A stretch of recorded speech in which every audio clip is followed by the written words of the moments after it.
I don't think anyone coming into this year would have thought that, this time last year, one, that Kate Martin would be a WNBA player, and two, that Kate Martin would be the most universally beloved WNBA player in the entire league. But that is the reality we currently live in. Before we on things, you guys are new to the channel, subscribe. We are right now 9 subscribers off 19k. We're trying to hit that by the end of the day. If we do that, that would be insane. But Kate Martin, a backup player for the Aces. Like you're seeing here, was it the wrong one? It's wild. There's an alternate reality where Kate decides against her 6th year at Iowa, which, like, Caitlin Clark had to convince her to come back. And there's this reality where she's over here on Aja Wilson's Instagram story. So, like, she's, one of the most beloved players on the Aces from her teammates.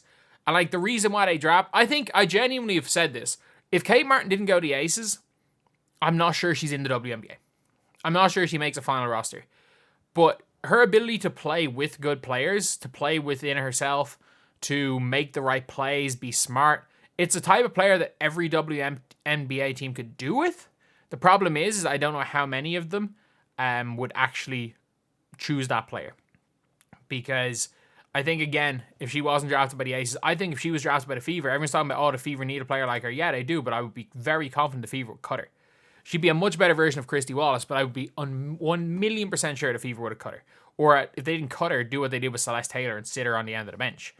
But it is crazy. Like, obviously, it says here Gabby Marshall and Caitlin Begg to say. Gabby Marshall's another one that, like, I genuinely think could be a pretty decent WNBA player. But you can see here, like, Kate Martin ends up getting into it with Odyssey Sims in this possession. So obviously gets hit by that, or goes through it going through that screen. And the two of them get into it, but they both get teed up. And this ends up being this, like, this huge deal.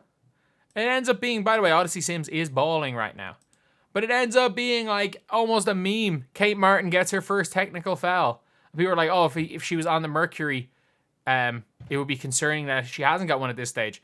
Like, her technical fouls are being celebrated. That's, like, that just shows, again, just how much people love Kate Martin. And again, you're seeing here, listen to how loud they get after he hits a three. Okay, so I need to skip through because they're playing, I don't even know what song it is, but it's definitely copyright. So she ends up kicking the ball out. And she gets it back. Kate Martin shoots the three. Kate Martin with the damn biggest cheer of the game for hitting a 3-point shot, which is crazy. And, like, again, look, it's Kate Martin. It's Kate Martin, like, this obviously, the video before the LSU game going semi-viral again of just them screaming and dancing to Last Resort by Papa Roach, I think, if I'm not mistaken, for the two of them. But it's like, just in general, she is the most liked player. She is the only player that's probably universally liked by Angel Reese fans, Caitlin Clark fans, Aces fans. And, like, it's the Aces. People hate the Aces. Like, let's not get it twisted. This is a team that is, I don't think they're doing anything illegal. Or not anything, illegal. That's for the WNBA to decide. I don't think they're doing anything wrong. I don't think they're doing anything wrong when it comes to them,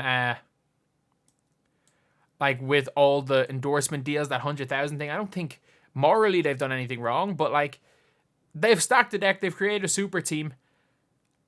But people still, like, they are disliked. They're disliked. They're the damn Lakers of the WNBA, where you're either a fan of them or you dislike them. But no, people all seem to love Kate Martin. It doesn't matter. And that is the hilarious thing. And she's balling as well. Like, I still can't believe we had an ESPN article that said she was better than Caitlin Clark. That was the funniest article I have seen in my life.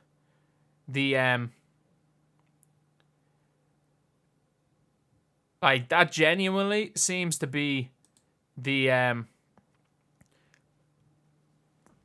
that's still the funniest thing I've seen. But it is crazy, though. Like, the Aces they're still the favorites. Like, they're still the team that you would not bet against. Like, you would not bet against the Aces. And the fact that Kate Martin has somehow become one of their most important bench pieces. And I'm going to be completely serious with this one. I think she is a better bench piece than Tiffany Hayes. I think she's not a better player than Tiffany Hayes. I think she fits better what the Aces need. I think she fits more of what the Aces need. And it's the reason why she was so good at Iowa. Like, she is going to outwork her opponents. She's going to play defense. She's going to be able to play 1, 2, or 3 when needed. Like, she can set up an offense. She'll hit an open jump shot. She'll cut to the basket. She'll drive. She'll work her ass off. So it's all the, like, traits that, it's all basically the traits that you want of a ninth man. She's the perfect, obviously she was the perfect third or fourth option for that Iowa team, because obviously the first option was Caitlin, second option was Caitlin, third option was Stulkey, fourth option was, you could argue between her and Gabby Marshall, depending on the day, maybe a Fulter some of the days.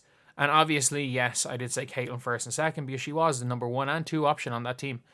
And in the year before, it was obviously Caitlin, then Sinano, and then again, she was in that third, fourth option. And every time she's on the floor, she is the third, fourth, fifth option, and she's really good at playing that role. But yeah, it is funny after just... No one would have thought this was going to happen. Like, I don't think anyone would have thought, if you had asked a year ago, that Kate Martin was going to be in the WNBA. I think if you asked an hour before if you asked on draft night, was she going to make the team? With her and Fair being drafted, I think most people would have said that Daisha Fair would have made the team. Like, I think most people would have said that. And the crazy thing is, still to this day, there are people saying, when they're asked about why Fair isn't in the WNBA, the reason is, and they were like, oh, there was nepotism for Clark's friend. And it's like, well, no. No, Kate Martin has just been really, really freaking good.